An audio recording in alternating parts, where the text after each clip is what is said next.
بسم اللہ الرحمن الرحیم۔ السلام علیکم صلی اللہ علیہ وآلہ وسلم۔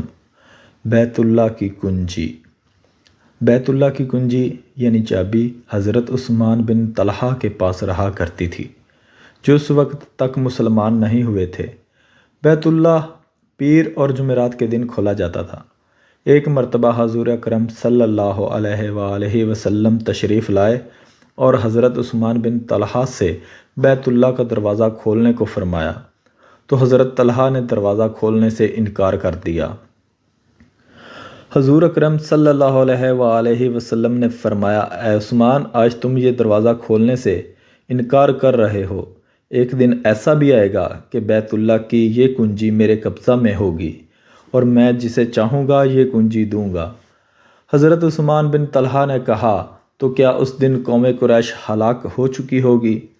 پھر جب مکہ مکرمہ فتح ہوا اور سید الانبیاء حضرت محمد مصطفیٰ صلی اللہ علیہ وآلہ وسلم کسی جنگ و جدل کے بغیر مکہ مکرمہ میں فاتحانہ داخل ہوئے، تو سب سے پہلے بیت اللہ میں تشریف لائے اور کلید برادار حضرت عثمان بن طلحہ سے کہا، لاؤ وہ چابی میرے حوالے کر دو۔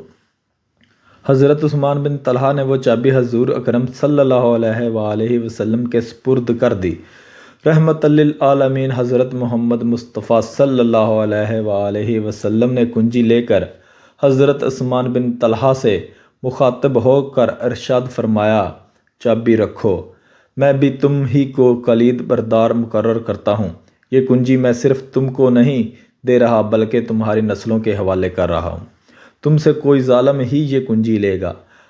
حضرت عثمان بن طلحہ نے جب دوبارہ کنجی لی تو حضور اکرم صلی اللہ علیہ وآلہ وسلم نے فرمایا، عثمان، وہ دن یاد ہے جب میں نے تم سے بیت اللہ کی کنجی طلب کی تھی اور تم نے دروازہ کھولنے سے انکار کر دیا تھا، اور میں نے کہا تھا کہ ایک دن ایسا بھی آئے گا کہ یہ کنجی میرے قبضہ میں ہوگی اور میں جسے چاہوں گا دوں گا۔